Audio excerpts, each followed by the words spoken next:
अल्लाह को याद रख, अल्लाह तेरे सामने। ऐ मेरे बच्चे, सारी दुनिया मिलकर के अगर तुझे कोई फायदा पहुंचाना चाहे, तेरा कोई फायदा नहीं पहुंचा सकती सिवाय उसके जो तेरे मुकद्दर में लिखा है। जाहिर है कि हम इतने बुज़दिल और कमजोर भी नहीं है कि हमारी जान और माल और हमारी इज्जत और आबरू पर हमला हो और हम खामोश बैठे रहे। ये तो नहीं हो सकता। अल्लाह के प्यारे नबी सल्लल्लाहु अलैहि वसल्लम ने अगर कोई इंसान अपने सेल्फ डिफेंस में, अपनी आत्मरक्षा में अगर कोई लड़ते हुए मर जाए, अल्लाह के नबी ने उसे शहीद का दर्जा दिया। मन कुतिला दून नफ्सिही फहुवा शहीद, मन कुतिला दून मालिही फहुवा शहीद। जो अपने माल को बचाने के लिए अपनी जान की हिफाजत करते हुए अगर कत्ल हो जाए तो अल्लाह के नबी ने उसको शहीद का दर्जा दिया है। तो इस्लाम आपको बुज़दिल नहीं सिखाता है, माफ कीजिएगा। दुनिया दारुल असबाब है। आप यहां चुपचाप हाथ पैर के तोड़ के बैठ के दूसरों के भरोसे रहेंगे तो ये दुनिया, याद रखिए, ये दुनिया का उसूल है, ये दुनिया दूसरों को कुचल करके आगे बढ़ना जानती है। अल्लाह के नबी हमें एक उसूल बता रहे हैं कि अगर अल्लाह तबारक व तआला ने आपके मुकद्दर में कोई फायदा लिखा है तो दुनिया की कोई ताकत रोक नहीं सकती है। और सारी दुनिया मिल करके अगर आपको कोई नुकसान पहुंचाना चाहे, कुछ बिगाड़ना चाहे, ला यज़ुर्रुका इल्ला बिशैइन क़द कतबहु अल्लाहु अलैक, आपका कोई नुकसान नहीं पहुंचा सकती आपको सिवाय उसके जो अल्लाह ने आपके मुकद्दर में लिखा है। आप अपनी मजबूती कर लीजिए, अपने हालात को ठीक कर लीजिए, अपनी तमाम चीजों को दुरुस्त कर लीजिए। उसके बाद भी अगर कोई इस मुल्क के नागरिकों को इस मुल्क से निकालने की बात करेगा तो फिर उसके बाद हम देखेंगे कि हमें कौन सा कदम उठाना है। जाहिर है कि हम इतने बुज़दिल और कमजोर भी नहीं है कि हमारी जान और माल और हमारी इज्जत और आबरू पर हमला हो और हम खामोश बैठे रहे। ये तो नहीं हो सकता। अल्लाह के प्यारे नबी सल्लल्लाहु अलैहि वसल्लम ने अगर कोई इंसान अपने सेल्फ डिफेंस में, अपनी आत्मरक्षा में अगर कोई लड़ते हुए मर जाए, अल्लाह के नबी ने उसे शहीद का दर्जा दिया। मन कुतिला दून नफ्सिही फहुवा शहीद, मन कुतिला दून मालिही फहुवा शहीद। जो अपने माल को बचाने के लिए अपनी जान की हिफाजत करते हुए अगर कत्ल हो जाए तो अल्लाह के नबी ने उसको शहीद का दर्जा दिया है। तो इस्लाम आपको बुज़दिल नहीं सिखाता है, माफ कीजिएगा। और ये जो कलमा हम पढ़ते हैं, कलमा तौहीद ला इलाहा इल्लल्लाह, ये कलमा भी हमें बहादुर बनाता है। इस कलमे को पढ़ने के बाद मेरे प्यारे भाइयों, इस कलमे पर डटे रहना है, जमे रहना है, हालात जैसे भी आ जाएं, इस कलमे से पीछे नहीं हटना है। जो पीछे हट जाए वो अपने ईमान की खैर बनाए, वो मुसलमान नहीं है। इन्नल्लज़ीना क़ालू रब्बुनल्लाह सुम्मा इस्तक़ामू ततनज़्ज़लु अलैहिमुल मलाइकतु अल्ला तख़ाफू वला तहज़नू व अबशिरू बिल जन्नतिल्लती कुंतुम तुअदून। जो लोग अल्लाह को अपना रब मानते हैं और फिर उसके ऊपर डट जाते हैं, अल्लाह के फरिश्ते आकर के उनको तसल्ली देते हैं कि तुम डरो नहीं, तुम परेशान ना हो, अल्लाह की मदद तुम्हारे साथ है, तुम्हें गमगीन होने की कोई जरूरत नहीं है, तुम्हें परेशान होने की कोई जरूरत नहीं है। अगर दुनिया में तुम परेशान भी रहोगे, हलाक भी हो जाओगे, आखिरत में तुमको जन्नत मिलेगी, तुम्हें परेशान होने की कोई जरूरत नहीं है। मेरे प्यारे भाइयों, हजरत बिलाल को कौन भूल सकता है? उनका मालिक उमैया बिन खल्फ उनको तपती रेत में लिटा दिया करता था, सीने पर गर्म पत्थर रख देता था और उनको वार्निंग देता था, ऐ बिलाल, हम तुझे टॉर्चर करना बंद कर देंगे, हम तुझे तकलीफें देना बंद कर देंगे, हम तुझे सताना बंद कर देंगे। ऐ बिलाल, बस तू मोहम्मद के दीन को छोड़ दे, तू इस्लाम को छोड़ दे, तू तौहीद को छोड़ दे। बिलाल कोई हैंडसम और खूबसूरत तो नहीं थे, बिलाल काले कलूटे थे, बिलाल गुलाम थे, बिलाल हबशा के रहने वाले थे, मगर बिलाल के काले सीने में जो दिल था वो दिल बड़ा रोशन, बड़ा नूरानी था। वो दिल अल्लाह की तौहीद से भरा हुआ था, वो दिल अल्लाह की मोहब्बत से भरा हुआ था। बिलाल का सीना छलनी हो रहा है, बिलाल की पीठ अरब की तपती रेत पर पिघल रही है, मगर बिलाल की जबान से क्या निकलता है? बिलाल कहते हैं, अहद अहद, मेरा अल्लाह एक है, मेरा रब एक है, मेरा माबूद एक है। उस एक अल्लाह की तौहीद के साथ मैं कोई समझौता करने को तैयार नहीं। हजरत खुबैब इब्न अदी को देखो, सूली पे चढ़ाया जा रहा है। सूली पे चढ़ाने के पहले खुबैब से कहा गया है, खुबैब क्या तेरी कोई आखिरी ख्वाहिश है तो तू पूरी कर ले। खुबैब ने कहा मैं 2 रकात नमाज पढ़ना चाहता हूँ। कब पढ़ ले? खुबैब ने वजू बनाया, 2 रकात नमाज पढ़ी और बहुत हल्की नमाज पढ़ी और सलाम फेरने के बाद कहा, ऐ मक्का के काफिरों, अगर मुझे इस बात का डर न होता कि कहीं तुम ये न समझो कि मैं मौत के डर से नमाज को लंबा कर रहा हूँ, मैं थोड़ी और लंबी नमाज पढ़ता। उसके बाद खुबैब को सूली पे चढ़ाने की तैयारी हो गई, खुबैब की जान लेने की तैयारी हो गई। सूली पे चढ़ाने के पहले खुबैब को एक मौका दिया गया, ऐ खुबैब क्या तू ये कहने को तैयार है, क्या तू ये मानने को तैयार है, क्या तू अपनी जबान से ये जुमला बोलने को तैयार है कि मेरी जगह आज मोहम्मद रसूलुल्लाह को सूली पे चढ़ा दिया जाए?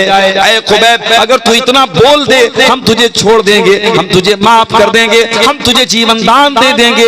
ऐ खुबैब तेरे सीने में रसूल की कैसी मोहब्बत थी, तेरे सीने में ईमान की कैसी मोहब्बत थी। खुबैब ने कहा, मक्का के काफिरों, तुम मेरी जगह मेरे नबी को सूली पे चढ़ाने की बात कर रहे हो, अरे मैं तो ये भी गवारा न करूंगा कि मेरे नबी के पांव में कांटा भी चुभोया जाए और खुबैब की जान को बख्श दिया जाए, खुबैब को माफ कर दिया जाए, खुबैब को छोड़ दिया जाए। खुबैब तो इस पर भी गवारा, ये खुबैब को तो ये भी गवारा नहीं है। ये तौहीद की बरकत है मेरे साथ। तौहीद इंसान को हिम्मती बनाती है। हजरत सुमैया को देखो, है तो वो एक औरत।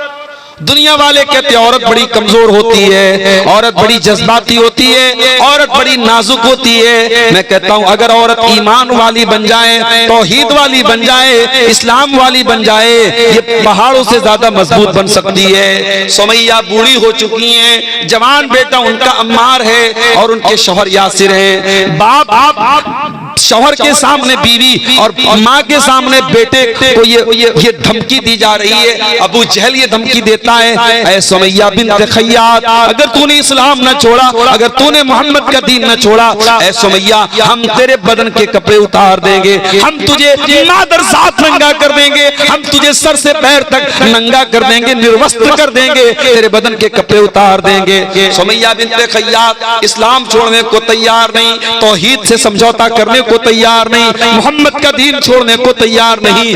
बिल आखिर अबू जहल ने सुमैया को नंगा कर दिया, जवान बेटे के सामने उसकी मां को बरहना कर दिया और बड़ी बेदर्दी से बर्छी मार के हजरत सुमैया को शहीद कर दिया।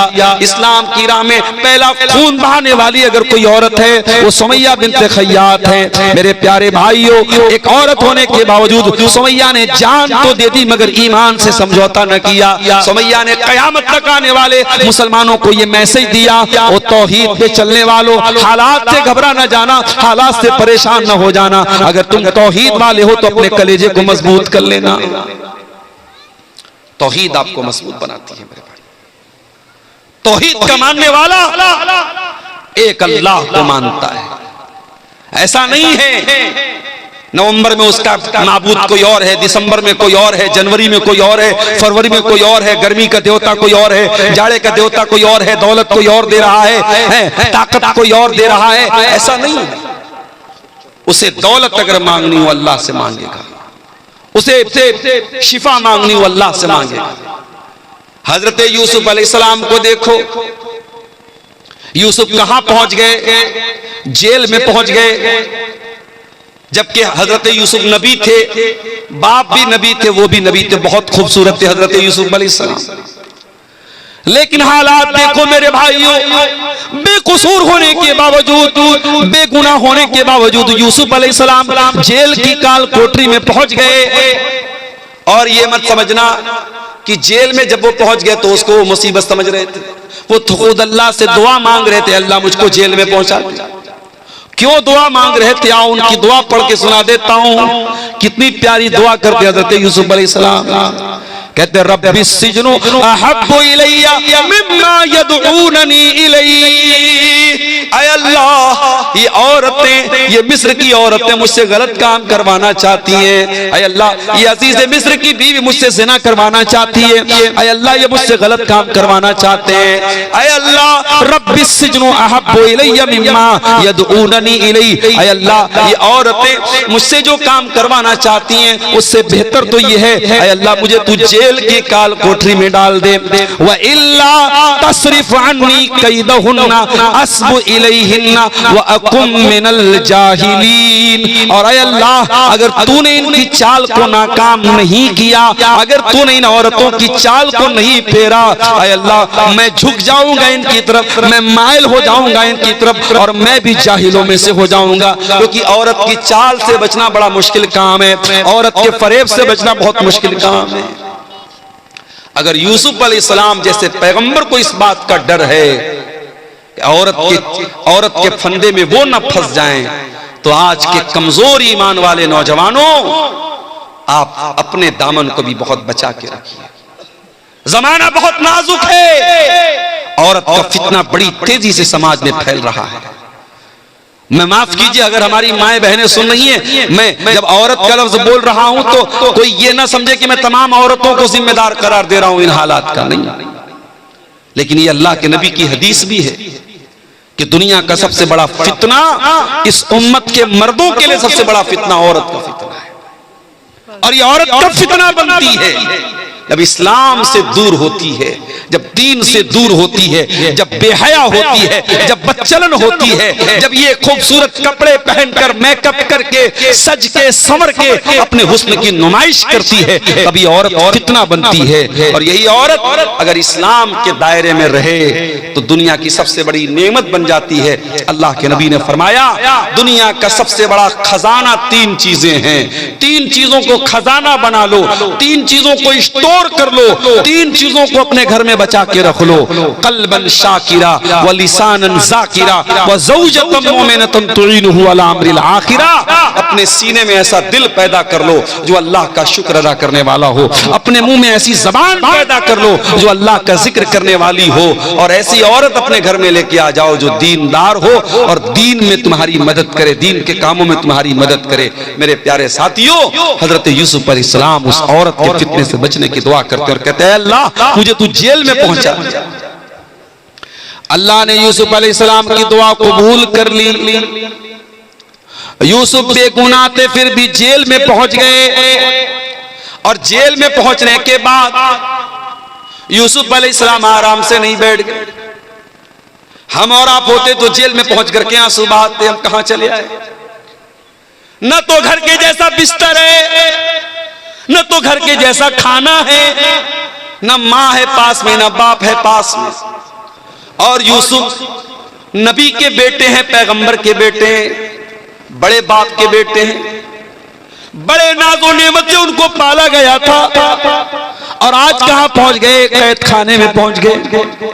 कोई अपराध भी नहीं किया, कोई कसूर भी नहीं है, लेकिन यूसुफ अलैहिस्सलाम जेल की काल कोठरी में पहुंचने के बाद भी अपने मिशन को नहीं भूलते। वो जेल के अंदर जो कैद खाने के अंदर जो साथी होते हैं उनको तौहीद की दावत देने लगते हैं, उनको इस्लाम के बारे में बताने लगते हैं। दो कैदियों से कहते हैं या साहिब इस सिजनी अरबाबुम मुतफर्रिकून खैरुन अमिल्लाहुल वाहिदुल कहार। ऐ मेरे कैद खाने के साथियों, ये बताओ कि एक अल्लाह ज्यादा बेहतर है या कई खुदाओं को मानना ज्यादा बेहतर है? मा ताबुदून मिन दूनिही इल्ला अस्माअन सम्मैतुमूहा अंतुम व आबाउकुम मा अंज़लल्लाहु बिहा मिन सुल्तान। ऐ लोगो, तुम अल्लाह को छोड़ के जिनको पुकारते हो वो तो सिर्फ नाम है जो तुमने रख लिए, तुम्हारे बाप दादा ने रख लिए, उनकी अल्लाह ने कोई दलील नहीं उतारी है। भाई नाम रख लिया आपने, किसी का नाम रख लिया आपने गौसे आजम, सबसे बड़ा मदद करने वाले, किसी का नाम रख लिया गरीब नवाज, गरीबों को देने वाला, किसी का नाम रख लिया दस्तगीर, हाथ पकड़ने वाला, किसी का नाम रख लिया दाता देने वाला, किसी का नाम आपने रख लिया मुश्किल कुशा। आपने नाम रख लिए हैं, अल्लाह को छोड़ करके इनकी कोई हकीकत नहीं है, अल्लाह के सिवा कोई देने वाला नहीं है। मेरे प्यारे तो तौहीद आपके ज़हन को सुकून देती है मेरे प्यारे साथी। तौहीद पर चलने वाला एक रास्ते पर चलता है। प्राणपुर से कटिहार जाने वाला रास्ता अगर हमको पकड़ना है और हम पीछे मनिहारी का रास्ता पकड़ लें, कहीं और निकल जाएं, हम मंजिल से भटक जाएंगे। अगर आप तौहीद पर चल रहे हैं तो तौहीद आपको सिरात मुस्तकीम के रास्ते पे लेके जाएगी, जन्नत के रास्ते पे लेके जाएगी। और यही वजह है तौहीद पर चलने वाला वो इधर उधर भटकता नहीं, कभी यहां कभी वहां नहीं रहता है, वो एक प्लेटफॉर्म पे रहता है। इहदिनस सिरातल मुस्तकीम। वो पांचों टाइम अल्लाह से यही दुआ करता है, अल्लाह हमको सिरात मुस्तकीम पे कायम रख, हमको इसी सीधे रास्ते पे चलने की तौफीक दे। तौहीद पे चलने वाला सुकून की दौलत से माला माल होता है।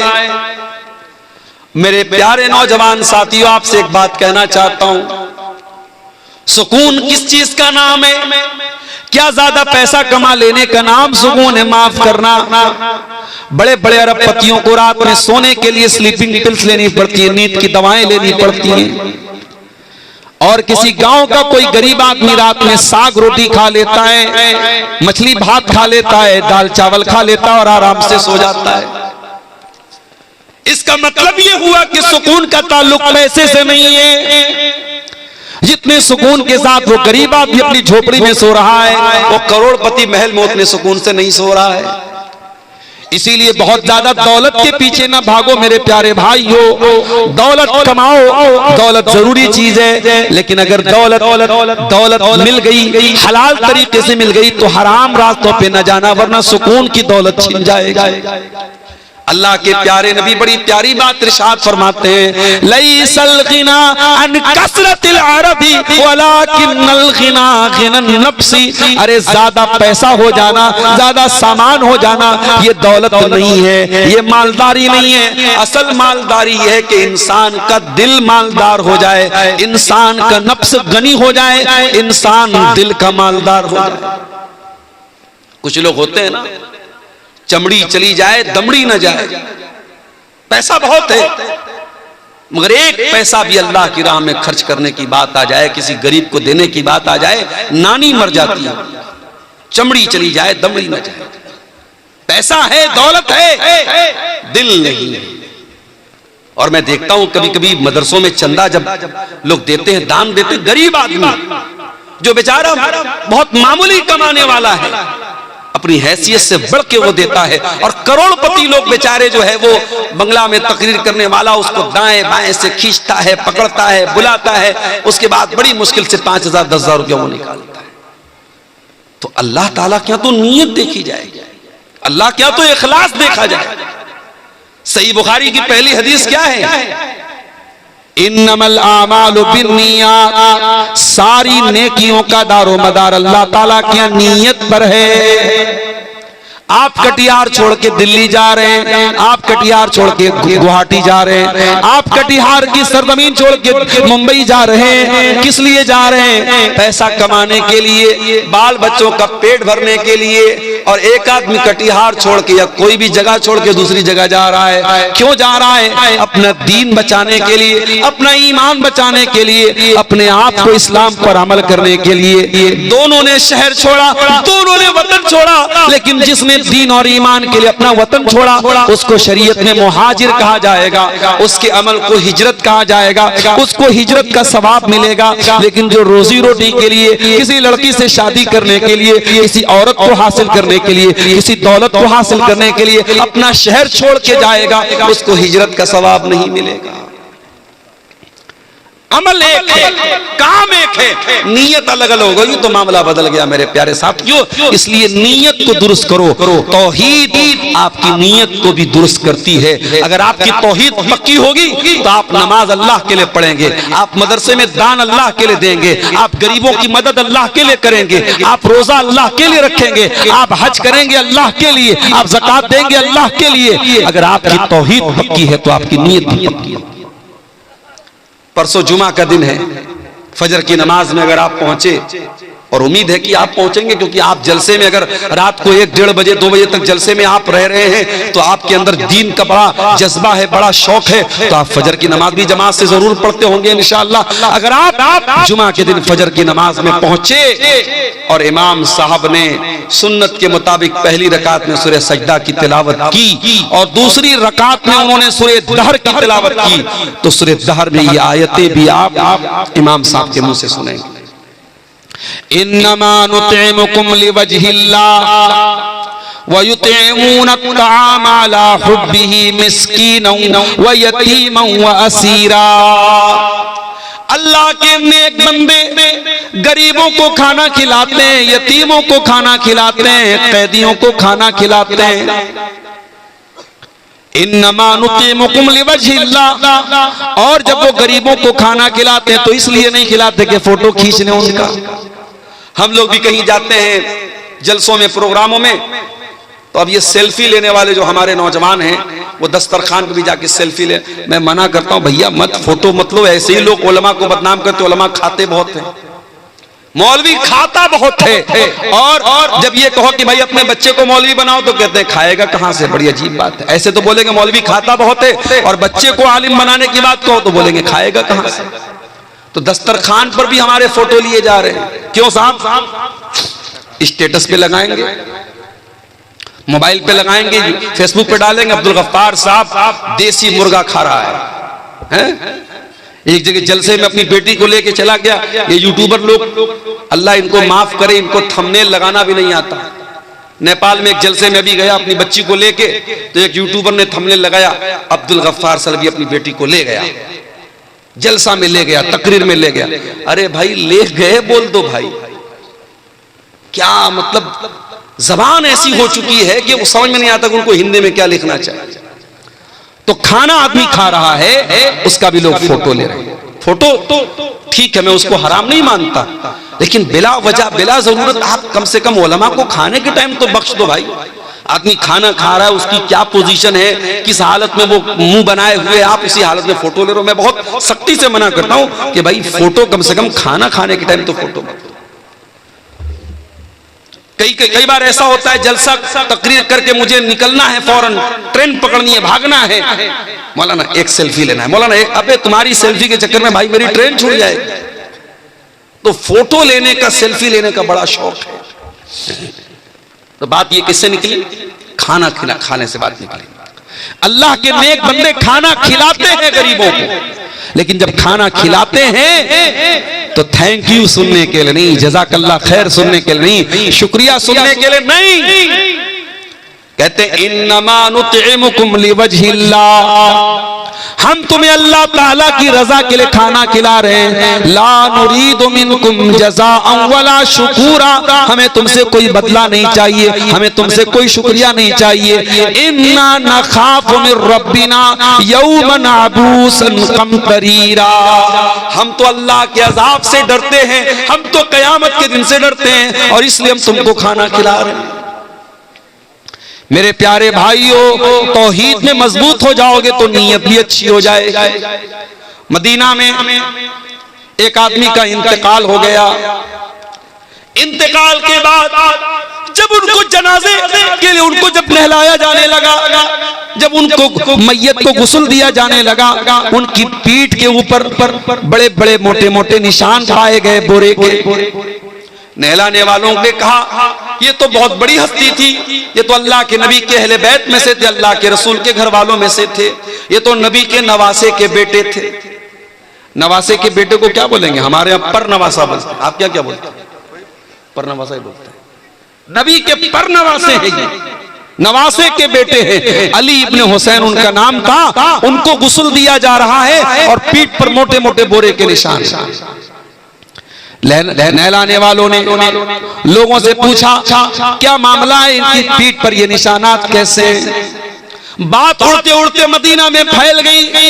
मदीना के कुछ गरीब घरों तक ये बात पहुंची। उन गरीबों ने आकर के कहा अल्लाह की कसम हमें पता चल गया इनकी पीठ पर ये मोटे मोटे निशान क्यों हैं। कहा महीने की पहली तारीख आती थी, हर महीने की पहली तारीख को हमारे घर का महीने भर का राशन अल्लाह का कोई नेक बंदा बोरे में भर के अपनी पीठ पे लाद के महीने की पहली तारीख को हमारे घरों पे पहुंचा दिया करता था। रात के सन्नाटे में वो आता था, हमें पता भी नहीं चलता था वो अनाज लाने वाला कौन है, वो राशन लाने वाला कौन है। और ऐसा एक नहीं, कई परिवारों के साथ ऐसा हो रहा था, कई फैमिली के साथ ऐसा हो रहा था। आज अली बिन हुसैन की पीठ पर पाए जाने वाले इन निशानों ने उनकी छुपी हुई नेकी को आम कर दिया। जिस नेकी को उन्होंने जिंदगी भर छुपा करके रखा, आज उनकी नेकी दुनिया के सामने आ गई और दुनिया को पता चल गया कि मदीना के उन गरीब परिवारों को खाना पहुंचाने वाला, राशन पहुंचाने वाला और अनाज पहुंचाने वाला कोई और नहीं, नबी के अहले बैत का एक फर्द था, अली बिन हुसैन। ये इखलास होता है मेरे प्यारे साथियों, तौहीद की बरकत से आपके अंदर इखलास आता है।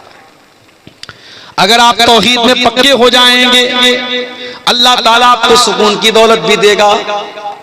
वही सुकून जिस सुकून को तलाश करने वाले आज कहां कहां तलाश कर रहे हैं।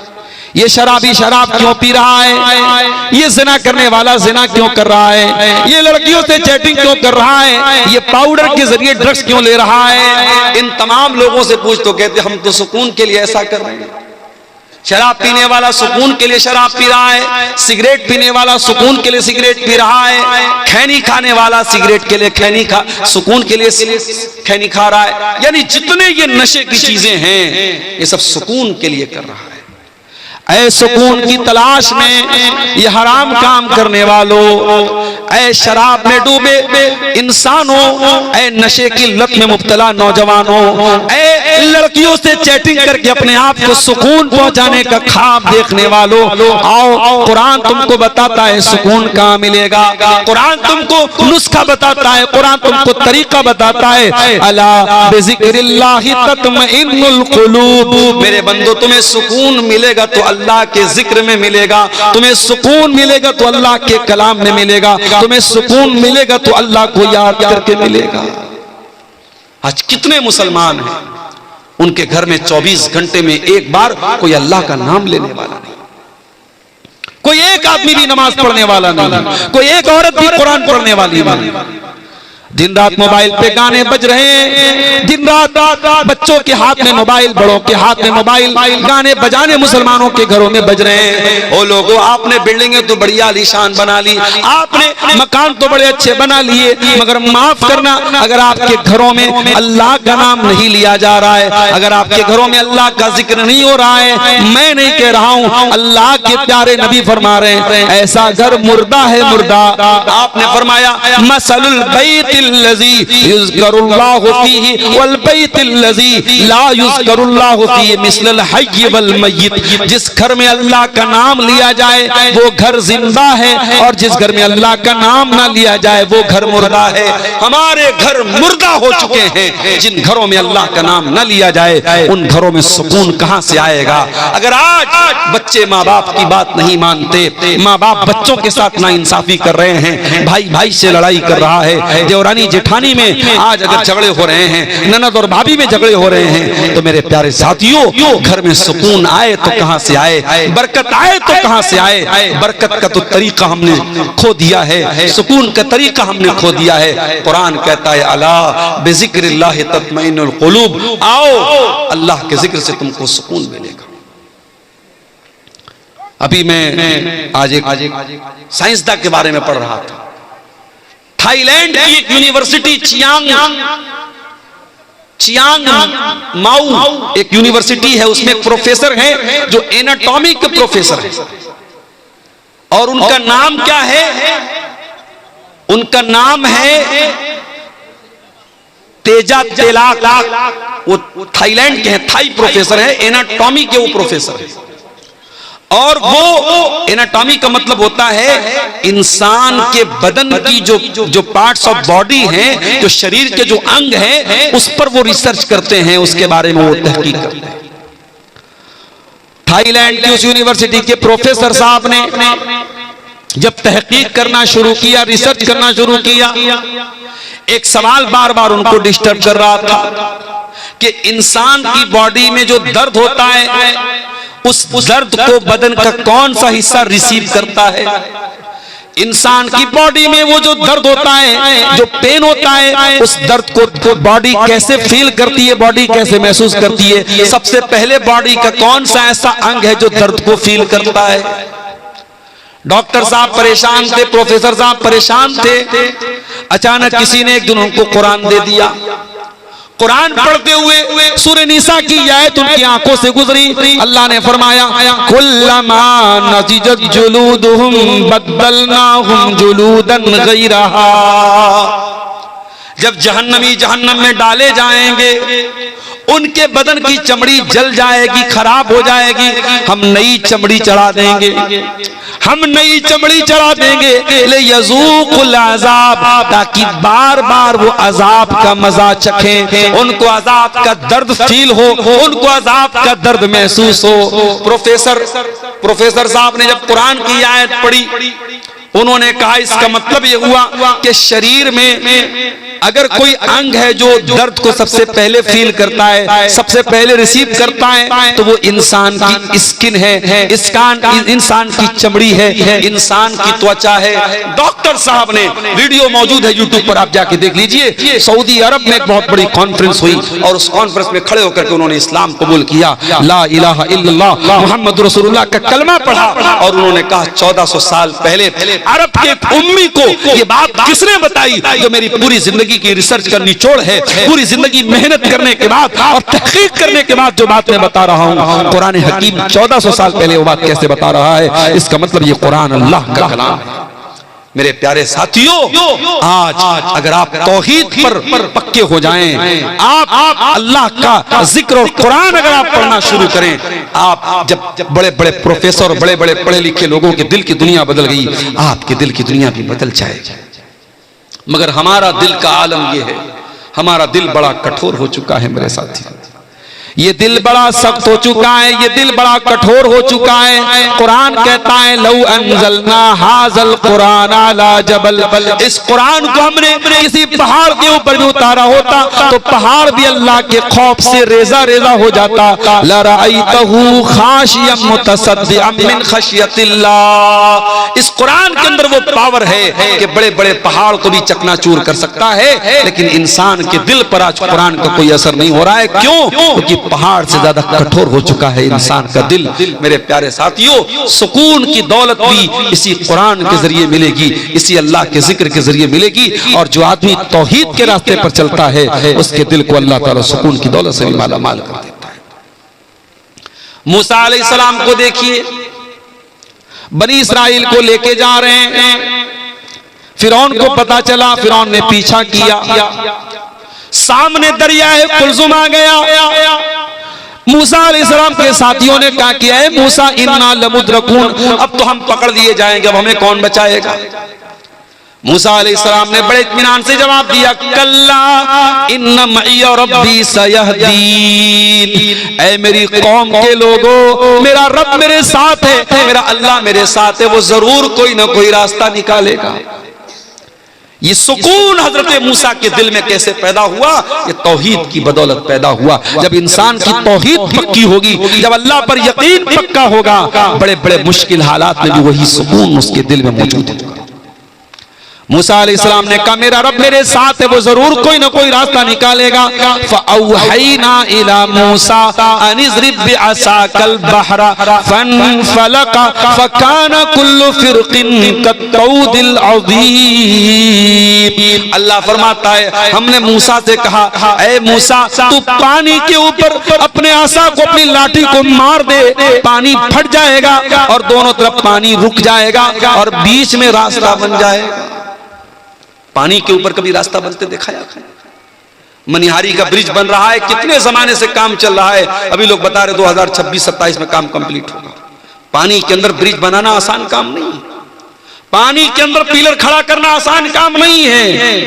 अल्लाह ताला की टेक्नोलॉजी देखो मेरे भाई, अल्लाह ने पानी को रोक दिया दोनों तरफ और बीच में रोड बन गई, रास्ता बन गया और मूसा अलैहिस्सलाम अपने साथियों के साथ बड़े आराम से पानी को क्रॉस कर गए।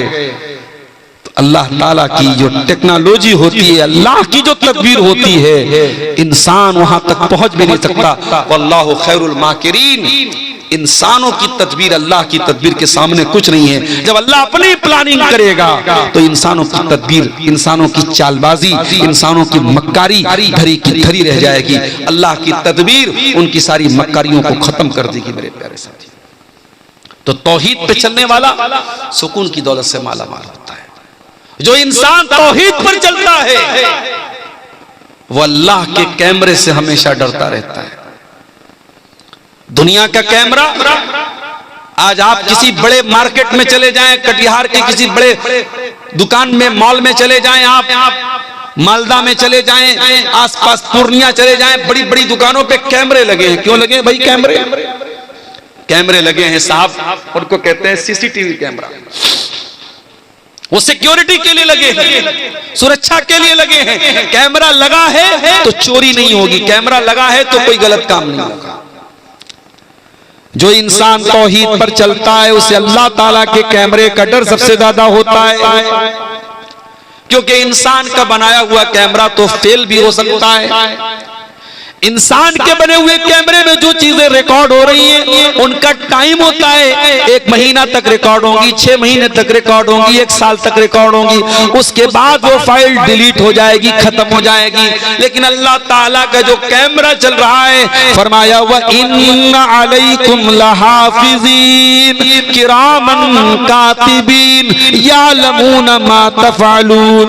मेरे बंदो, हमने तुम्हारे अमाल को रिकॉर्ड करने के लिए फरिश्तों को लगा दिया है, वो तुम्हारी एक एक एक्टिविटी को रिकॉर्ड कर रहे हैं, और जो कुछ तुम कर रहे हो मेरे फरिश्ते रिकॉर्ड कर रहे हैं। और फरिश्तों की जो ये रिकॉर्डिंग हो रही है ये डिलीट होने वाली नहीं है, ये बंद होने वाली नहीं है मेरे प्यारे साथी। जो इंसान तौहीद पे चलता है उसे अल्लाह की पकड़ का डर होता है कि अल्लाह ताला से बच के कहां जाएंगे। यही वजह है हजरत लुकमान अपने बच्चे से कहते हैं, या बुनैया इन्नहा इन तकुम मिस्काला हब्बतिन मिन खरदल। ऐ मेरे बच्चे, अगर एक राई के दाने के बराबर भी कोई चीज होगी, फतकुन फी सखरा, और किसी चट्टान के अंदर वो चीज छुपी हुई होगी, औ फी समा, आसमानों में कहीं होगी, औ फिल अर्ज़ी, या जमीन पे कहीं होगी, अल्लाह ताला राई के दाने के बराबर चीज को भी सामने ले आए। अल्लाह के नबी के पास एक सहाबी आए, कहा अल्लाह के रसूल, मेरे कुछ गुलाम हैं, मेरे साथ बदतमीजी करते हैं, मैं कभी कभी मार देता हूं, बुरा भला कह देता हूं। ऐ अल्लाह के रसूल, क्या मेरी पकड़ होगी अल्लाह के यहां? अपने गुलामों को अगर मार दिया, पीट दिया, बुरा भला कह दिया, क्या मेरी पकड़ होगी अल्लाह के यहां? अल्लाह के नबी ने कुरान की आयत पढ़ी, वनज़उल मवाज़ीनल क़िस्त लियौमिल क़ियामह,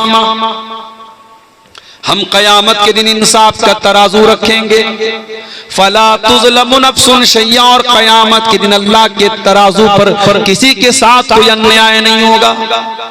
व इनकाना मिस्काला हब्बतिन मिन खरदलिन अतैना बिहा, और एक राई के दाने के बराबर भी अगर तुम्हारा कोई अमल होगा अल्लाह के तराजू पर सामने आ जाएगा। व कफा बिना हासिबीन, मेरे बंदो, जब हम हिसाब लेंगे तो पूरा पूरा लेंगे। अल्लाह के नबी ने कुरान की आयत पढ़ी और कहा कि ऐ मेरे सहाबी, आप अपने गुलामों को जो मारते हैं, पीटते हैं, जो बुरा भला कहते हैं, उसको कैलकुलेट किया जाएगा, उसको नापा जाएगा, उसको तौला जाएगा। अगर आपके गुलामों की जो बदतमीजी है, आपके गुलामों की जो नाफरमानी है, अगर वो ज्यादा निकली और आपकी सजा कम निकली तो आपको उनकी नेकी मिल जाएगी, आपके गुनाह कुछ कम हो जाएंगे। लेकिन अगर आपने अपने गुलामों को जो सजा दी है, जो मारा है, जो पीटा है, अगर आपकी सजा ज्यादा है और आपके गुलामों की गलती कम है तो फिर उनके गुनाह आपके ऊपर लादे जाएंगे और आपको अपनी नेकियों से हाथ धोना पड़ेगा। अल्लाह।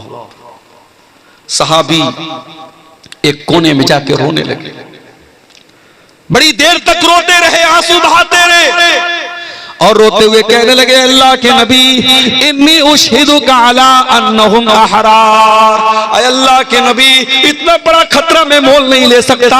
अपने गुलामों को मैं मार रहा हूँ, पीट रहा हूँ, अगर इसके बदले कयामत के दिन मुझे उनके गुनाह मेरे ऊपर लाद दिए जाएं और मेरी नेकियों से मुझे हाथ धोना पड़े, मैं इतना बड़ा रिस्क नहीं ले सकता, मैं इतना बड़ा खतरा मोल नहीं ले सकता। अल्लाह के नबी, मैं आपको गवाह बना के कहता हूँ, मैं अपने सारे गुलामों को आजाद कर रहा हूं। अल्लाह अकबर। ये होती है तौहीद की बरकत। जब इंसान तौहीद पे चलता है, उसके दिल में अल्लाह का डर होता है कि मुझे अल्लाह को हिसाब देना है। और जब तौहीद पर नहीं चलता है, जब अल्लाह का कोई डर नहीं होता है, तो चोर बन जाता है, बेईमान बन जाता है, करप्ट बन जाता है, भ्रष्टाचारी बन जाता है। मेरे प्यारे साथियों, हजरत अब्दुल्लाह इब्न उमर को देखो, सफर में जा रहे हैं, प्यास लगी, भूख लगी, एक चरवाहा उनको मिला। देखा चरवाहे के साथ बकरियां बहुत सारी हैं। कहा कि है मेरे भाई, किसी बकरी का दूध पिला दे, मैं कीमत दे देता हूं, पैसा दे देता हूं। चरवाहा बोला कि नहीं, ये बकरियां मेरी नहीं है, मेरे मालिक की है, मुझे सिर्फ बकरी चराने को बोला गया है, मैं किसी बकरी का दूध आपको नहीं पिला सकता। अब्दुल्लाह इब्न उमर को बड़ी हैरत है, ये चरवाहा आदमी है, गुलाम है, इसको इतनी अकल है, इतना शऊर है कि मैंने बकरी का दूध मांगा, ये नहीं दे रहा, कह रहा है मेरे मालिक की बकरी है। उन्होंने आजमाने के लिए, उसका इम्तिहान लेने के लिए कहा, ऐ चरवाहे, एक काम कर दो, अपनी बकरियों में से एक बकरी मुझको दे दे, मैं तुझको उसकी कीमत दे देता हूं। मालिक पूछे तो बता देना कि बकरी को भेड़िया लेके चला गया, भेड़िया आया तो एक बकरी को लेके चला गया। मालिक तुझे कोई सजा नहीं देगा और तुझे पैसे भी मिल जाएंगे, तेरा भी काम बन जाएगा, मेरा भी काम बन जाएगा। मैं बकरी का दूध दूह लूंगा, जरूरत पड़ी तो ज़बा कर लूंगा, मेरा भी फायदा, तेरा भी फायदा। चरवाहे ने कहा, बहुत अच्छे, बहुत अच्छे, बहुत अच्छा ऑफर पेश किया। अब्दुल्लाह इब्न उमर, आपका ऑफर बुरा नहीं, आपका ऑफर बहुत अच्छा है, आप भी खुश, मैं भी खुश, मालिक भी खुश।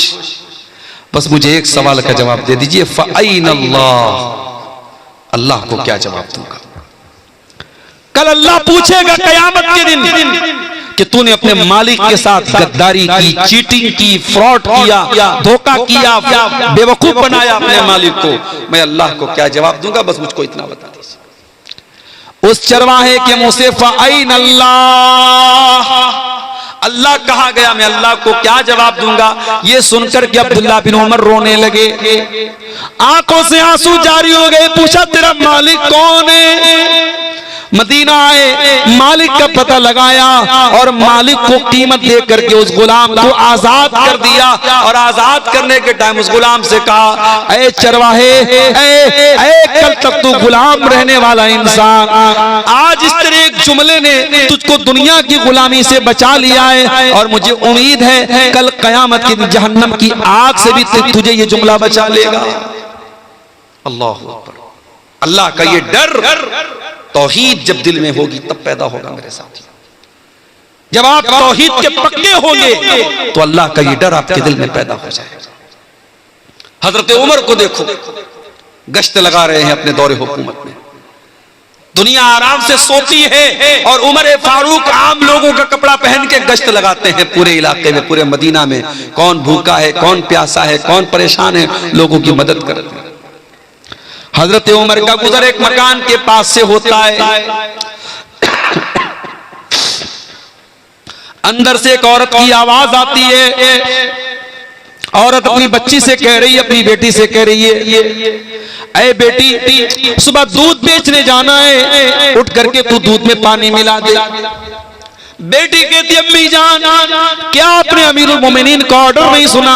क्या हजरत उमर का हुक्म आपने नहीं सुना कि दूध में पानी मिलाना अपराध और जुर्म है? अम्मी जान, आप कानून की खिलाफ वर्जी कैसे कर सकती हैं? मां ने कहा, बेटा, रात का सन्नाटा है, उमर आराम से अपने घर में लेटे होंगे, उमर कहां यहां देख रहे हैं, तू उठ करके दूध में पानी मिला। बेटी ने कहा, अम्मी जान, उमर ला यराना फरब उमर यराना। अगर उमर हमको नहीं देख रहे कोई बात नहीं, उमर का रब तो हमको देख रहा है। अम्मी जान, कल कयामत के दिन अल्लाह ताला पूछेगा, जब उमर का रब पूछेगा कि तूने दूध में पानी मिला करके फ्रॉड क्यों किया, धोखा क्यों किया, तूने लोगों को असली दूध के नाम पे मिलावटी दूध क्यों बेचा। अम्मी जान, हम अल्लाह को क्या जवाब देंगे? क्या अल्लाह भी नहीं देख रहा है? हजरत उमर ने मकान का नंबर नोट किया, घर आए, सारे बच्चों को बुलाया। ऐ मेरे बच्चों, मैंने एक लड़की की आवाज सुनी है, मैं नहीं जानता वो कितनी खूबसूरत है, मैं नहीं जानता उसका खानदान कैसा है, मैं नहीं जानता उसकी बिरादरी कैसी है, मैं इतना जानता हूँ वो लड़की दीनदार है, वो लड़की अल्लाह से डरने वाली है, वो लड़की बहुत मुत्तकी और परहेजगार है, और मैं उस लड़की को अपने घर की बहू बनाना चाहता हूँ। क्या तुम में से कोई उस लड़की से शादी करने को तैयार है? हजरत उमर के एक बेटे, उनका नाम आसिम था, उन्होंने कहा कि अब्बा जान, मैं शादी करने को तैयार हूं। अल्लाह, यहां तो जब तक पूरा जोग्राफिया न तय कर लिया जाए, लड़की कितनी पढ़ी लिखी है, लड़की कितनी खूबसूरत है, लड़की कितनी स्मार्ट है, उसकी इंस्टाग्राम पर कितनी आईडी है, व्हाट्सएप पर कितने नंबर हैं, कौन सा मोबाइल वो चलाती है, जब तक सारा जोग्राफिया न पता कर लिया तब तक रिश्ता कहां तय होता है। और आज जो हमारे घरों में जो बिगाड़ है मेरे प्यारे साथी, उसकी एक बहुत बड़ी वजह, ये बुनियाद हमारी खराब है। हमारी माए बहनें जब रिश्ता देखने जाती हैं, वो खूबसूरती देखती हैं, वो माल देखती हैं, वो जहेज देखती हैं, दीनदारी कौन देखता है मेरे साथ? दीनदार बच्चियां घरों में बैठी है, कोई रिश्ता पूछने वाला नहीं है। अगर उनकी शक्ल सूरत कुछ कम है, कुछ 19 है, कुछ रंग सांवला है, बहुत दीनदार है, बहुत अच्छी है, बहुत नमाजी है, बहुत इल्म वाली है, उनके रिश्ते अच्छे नहीं मिल रहे हैं। और जो बदचलन भी है, बेहया भी है, बेशरम भी है, लेकिन खूबसूरत है, उसके रिश्ते फौरन मिल जाते हैं। मेरे प्यारे भाइयों, जब आपने खूबसूरती को मेयार बनाया है, जब आपने रंग को मेयार बनाया है, जब आपने हुस्न को मेयार बनाया है और दीन को साइड रख दिया है, तो फिर रोते क्यों हो? फिर रोने की क्या जरूरत है? आपने जो बोया है वही काट रहे हो। जब आपने खूबसूरत बहू लाए हैं आप, अच्छा बहू आई, 1 साल के बाद माँ बाप कहते हैं हमारा बेटा तो हमारे हाथ से निकल गया। जरा बहू के कमरे में जाके देखो, बहू के कमरे में जो बेड है वो किसने दिया? ससुर ने दिया। अलमारी किसने दी? ससुराल से मिली। आपका बेटा जिस फ्रिज का पानी पी रहा है वो कहां से आई? ससुराल से आई। आपका बेटा जिस बुलेट पे घूम रहा है वो बुलेट कहां से आई? ससुराल से आई। गाड़ी ससुराल की, मसेरी ससुराल की, फ्रिज ससुराल की, अलमारी ससुराल की। जब तमाम आपके बेटे के कमरे में जो चीजें भरी है वो ससुराल की मिली हुई है, तो आज आप ये शिकायत क्यों कर रहे हैं कि हमारा बेटा हमारी बात कम मानता है, अपने सास ससुर की बात ज्यादा मानता है? अरे भाई, तो सही तो कर रहा है। आपका बेटा नमक हलाल कर रहा है, नमक हराम नहीं है। वो जिसका नमक खा रहा है उसका गुण गा रहा है, जहां से उसने सामान हासिल किया है और पूरे कमरे में जहां का सामान भरा है उन्हीं की वो तारीफ कर रहा है और उन्हीं के कसीदे पढ़ रहा है। मेरे प्यारे साथियों, शादी ब्याह पे भी आज हमने ऐसी रस्मों रिवाज की ऐसी चादर चढ़ा दी है। आज मैं बार बार तकरीरों में ये बात कहता हूं, आज हमने निकाह को मुश्किल बना दिया है। आज एक गरीब आदमी अपने लड़का लड़की की शादी करना चाहे, दुनिया भर के मसले हैं। लड़की की शादी है तो जहेज का इंतजाम करना है और इसी तरीके से जेवर का इंतजाम करना है, 500 बारातियों का इंतजाम करना है। और लड़के की शादी है तो उसमें भी इतने का खाना होना ही चाहिए। अब आपके शेरशाबादियों में कभी मैं किसी शादी में शामिल नहीं हुआ। हमारे बनारस में एक जमाने में लोग घरों में दावत कर लेते थे, अब साहब शादी हॉल में दावत होती है। हैदराबाद में मैं गया, वहां लोगों ने बताया कि शादी हॉल में दावत होती है और सात तरीके के 8 तरीके के खाने जब तक न हो तब तक दावत मुकम्मल नहीं होती। कश्मीर में मैं गया, कश्मीर में शादी के मौके पर 19 तरीके के गोश्त बनते हैं और तब जाकर के शादी मुकम्मल होती है। आपने शादी को इतना मुश्किल बनाया है और जिना 500 रुपये में और 200 रुपये में हो रहा है। मेरे प्यारे साथियों, जब आप हलाल को मुश्किल करेंगे हराम आम हो जाएगा। मेरे नबी ने निकाह को इतना आसान बनाया था, इतना आसान बनाया था। लड़की का अगर वली राजी है और लड़का राजी है, 2 गवाहों ने आकर के उनके सामने लड़के ने कबूल कर लिया, और महर में अगर कोई रुपया पैसा नहीं था, अगर लड़के को कुरान की कुछ आयतें भी याद है और उसने इसी को महर बना दिया कि मैं अपनी होने वाली बीवी को कुरान की आयतें सिखा दूंगा, यही महर बन गया। और ऐसा भी निकाह हुआ है नबी के दौर में।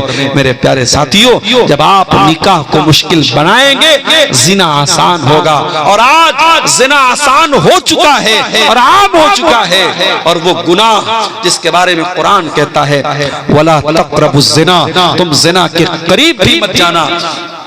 आज शायद कोई घर बचा हो, कोई गांव बचा हो, कोई खानदान बचा हो जहां इस गुनाह की आग की लपटें न पहुंच चुकी हो। तो इस्लाम की नजर में तीसरा बड़ा गुनाह था, शिर्क के बाद और कत्ल के बाद जो टॉप क्राइम है, जो इस्लाम की नजर में तीसरा बड़ा गुनाह है। आज मुसलमानों की बस्तियों में, मुसलमानों के गाँव में, मुसलमानों के इलाकों में जिना आम हो रहा है मेरे प्यारे साथियों। और हालात यहां तक पहुंच चुके हैं कि अब मुसलमान लड़कियों का ताल्लुक गैर मुस्लिम लड़कों के साथ भी हो रहा है। यहां तक हालात पहुंच चुके हैं मेरे प्यारे साथियों। जब आप तौहीद के पक्के होंगे, आपके दिल में अल्लाह का डर होगा, तो आप ज़िना से भी अपने आप को बचाएंगे, आप अपनी शर्मगाह की भी हिफाजत करेंगे, एक औरत अपनी आबरू की भी हिफाजत करेगी। आप देखिए वो चरवाहा जो अपने मालिक के साथ वफादार था और अल्लाह से डरने वाला था, उसने कहा कि अगर मैं अपने मालिक को धोखा दे दूं तो अल्लाह को क्या जवाब दूंगा। और अब्दुल्लाह इब्न उमर रज़ी अल्लाह तआला अन्हु उसको आजाद कर दिया। और वो लड़की जो माँ के सामने ये कहती है अगर उमर देखने वाला नहीं है तो उमर का रब देख रहा है, और उस लड़की को हजरत उमर अपने घर की बहू बनाते हैं। और बाद में उसी लड़की की औलाद में से एक इंसान पैदा होते हैं जिनका नाम उमर बिन अब्दुल अजीज रहमतुल्लाहि अलैह है, जिनको उमर सानी कहा जाता है। मेरे प्यारे साथियों, तौहीद के इस अकीदे में पक्के हो जाइए, तौहीद को मजबूत कीजिए। जब आप तौहीद के पक्के होंगे तो आप देखेंगे आपका अखलाक भी ठीक हो रहा है, आपका कैरेक्टर भी दुरुस्त हो रहा है, आपके सुलूक पर भी उसका असर पड़ रहा है। मेरे प्यारे भाइयों, आज दुनिया की अदालतें आप जाके देखें, अदालतों में अपराधी अपने आप को बचाने के लिए एड़ी चोटी का जोर लगाता है, वकील को खरीद लेता है, जज को खरीद लेता है, पुलिस को खरीद लेता है। लेकिन नबी के दौर में अदालत में अपराधी आता है, गामिदी औरत आती है और आकर के कहती है इन्नी असब्तु ज़िना, ऐ अल्लाह के नबी मैंने ज़िना किया है, मैं शादीशुदा औरत हूँ, मैंने ज़िना किया है, मुझे मालूम है शादीशुदा अगर ज़िना कर ले उसकी सजा इस्लाम में पत्थरों से मार मार के खत्म कर देना है। ऐ अल्लाह के नबी मैंने बहुत बड़ा गुनाह कर लिया है, मुझे पाक कर दीजिए, मुझे दुनिया में सजा दे दीजिए ताकि आखिरत में मुझे ज़िना की सजा न झेलनी पड़े। अल्लाह के नबी ने पहले तो टालने की कोशिश की, आपने कहा ले जाओ इसको, क्या बक रही है ये, जाने दो इसको। उस औरत ने कहा अल्लाह के नबी नी लहुबला, मैं पेट से हूं, मेरे पेट में हमल भी है, बच्चा भी है, मैं झूठ नहीं बोल रही हूं, मुझे सजा दे दीजिए ज़िना की। आपने कहा ठीक है जाओ, जब बच्चा जन्म ले, जब बच्चा पैदा हो जाए तब तुम मेरे पास आना। आपने 9 महीने का टाइम अपराधी को दे दिया। अपराधी भाग सकता है, बच सकता है। अल्लाह के नबी भी शायद भूल चुके होंगे, सहाबा भी शायद भूल चुके होंगे।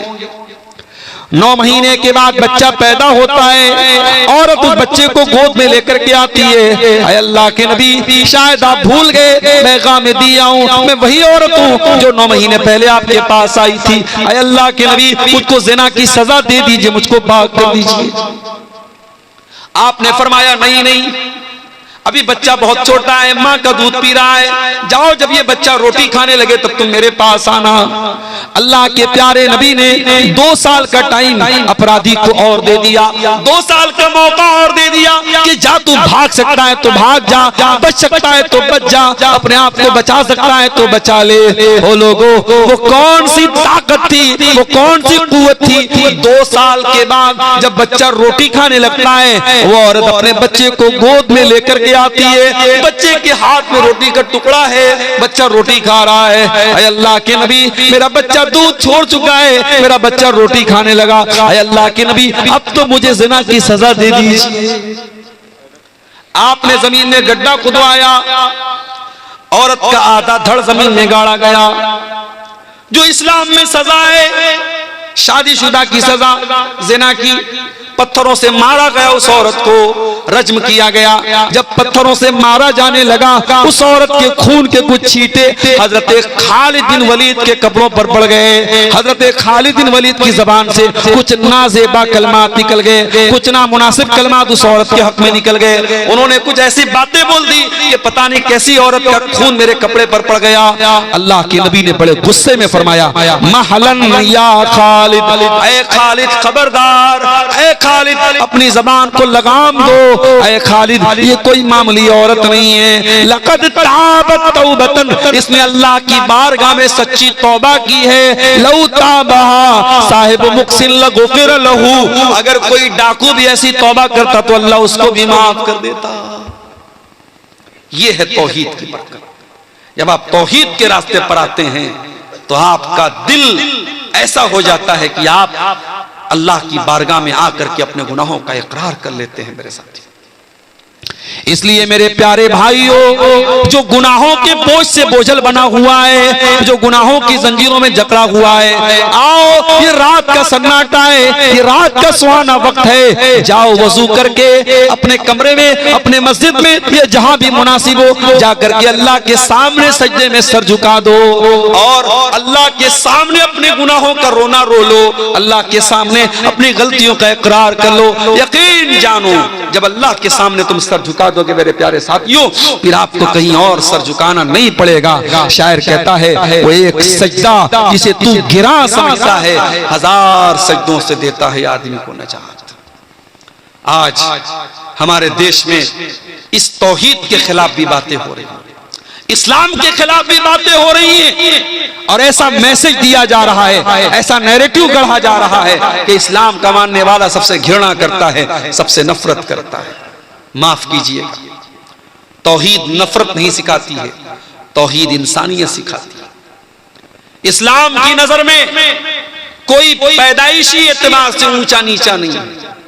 दूसरे मजहब वालों के यहां किसी के बारे में यह अकीदा है कि वो साहब वो उनके भगवान के सर से पैदा हुआ है, कोई पेट से पैदा हुआ है, कोई पैर से पैदा हुआ है, कोई निचली जाति का है, कोई ऊंची जाति का है। ये उनका अकीदा है, उनकी बिलीफ है, उनकी आस्था है, मैं उस पर कोई कमेंट नहीं करता। मगर इस्लाम क्या कहता है? या अय्युहन्नास इन्ना खलकनाकुम मिन ज़करिन व उन्सा व जअलनाकुम शुऊबन व क़बाइल लितारफू इन्न अक्रमकुम इंदल्लाहि अत्क़ाकुम। हे मानव जाति, हे इंसानों, तुम एक माता पिता की संतान हो, आदम की औलाद हो, हव्वा की औलाद हो। हाँ, तुम्हारे कबीले अलग अलग है, तुम्हारे खानदान अलग अलग हैं। कोई शेरशाहबादी है, कोई अंसारी है, कोई शेख है, कोई बंगाली है, कोई बिहार का रहने वाला है, कोई कुरैशी है, कोई उस्मानी है, कोई कुछ है। ये खानदान अलग अलग हैं, ये बिरादरियां अलग अलग हैं। वो लोगों, ये बिरादरियां इसलिए नहीं है लितारफू, ताकि तुम एक दूसरे को अपने से ऊंचा समझो। नहीं, ये बिरादरियां तो पहचान के लिए हैं, ये बिरादरियां तो तुम्हें एक दूसरे को जानने के लिए हैं। इन्ना अक्रमकुम इंदल्लाहि अत्क़ाकुम, अल्लाह ताला क्या तुम्हारी मेरिट अगर बनेगी तो तकवा की बुनियाद पे बनेगी। अल्लाह क्या तुम्हारा दर्जा अगर तय होगा तो तकवा की बुनियाद पे होगा। आप कौन सी बिरादरी के हैं, कौन से खानदान के हैं, आपका बाप कौन था, अल्लाह क्या ये नहीं देखा जाएगा? अल्लाह क्या आपका तकवा आपकी मेरिट तय करेगा। मेरे प्यारे साथियों, हजरत नूह अलैहिस्सलाम का बेटा एक नबी का बेटा होने के बावजूद डूब गया और शायर कहता है, बगावत पर हुआ मादा तो डूबे नूह का बेटा। यहाँ नामो नसब की बरतरी से कुछ नहीं होता। नबी का अपना चचा अबू लहब बहुत खूबसूरत भी था, बहुत गोरा चट्टा भी था, अब्दुल मुत्तलिब का बेटा था, हाशिम का पोता था, मालदार भी था। लेकिन उसने जब इस्लाम की मुखालफत की, जब तौहीद की मुखालफत की, क़यामत तक के लिए कुरान में उसके बारे में आयत नाजिल हो गई, तब्बत यदा अबी लहबिन व तब, अबू लहब के दोनों हाथ टूट जाए और अबू लहब बर्बाद हो जाए। मेरे प्यारे साथियों, इसलिए आप जब तौहीद के रास्ते पर चलते हैं तो तौहीद एक ऐसी चीज है जो आपको इंसानी भाईचारा भी देती है। इसलिए भारत में जो लोग ये गलतफहमी फैला रहे हैं कि इस्लाम नफरत को बढ़ावा देता है। नहीं, इस्लाम तो भाईचारे को बढ़ावा देता है। हाँ, इस्लाम ये जरूर सिखाता है कि सृष्टि करने वाले की इबादत करो, मखलूक की नहीं खालिक की इबादत करो, क्रिएशन की नहीं क्रिएटर की इबादत करो, जमीन व आसमान की नहीं जमीन व आसमान बनाने वाले की इबादत करो। दुनिया की और सारी मजहबी जो ताकतें हैं वो ये कहती हैं सब कुछ खुदा है, और इस्लाम ये कहता है सब कुछ खुदा का है, सब कुछ अल्लाह का है, सब कुछ अल्लाह की तरफ से है। और जब मरने वाला मरता है मुसलमानों के यहाँ तो हम एक जुमला पढ़ते हैं, इन्ना लिल्लाहि व इन्ना इलैहि राजिऊन, कि हम सब अल्लाह की प्रॉपर्टी हैं और हमें मर के अल्लाह ही की तरफ पलट के जाना है। मेरे प्यारे साथियों, तौहीद के कुछ समरात और तौहीद के कुछ फवायद मैंने आपके सामने बयान किए हैं। मैं उम्मीद करता हूँ कि आप इस जो मैसेज दिया गया है इस तकरीर में, तौहीद का जो दर्स आपके सामने रखा गया है, उसको आप अपने ज़हनों में उतारेंगे। हम अल्लाह से दुआ करते हैं रब्बुल आलमीन हमें कलमे तौहीद के तकाज़ों को समझने की तौफीक अता फरमा।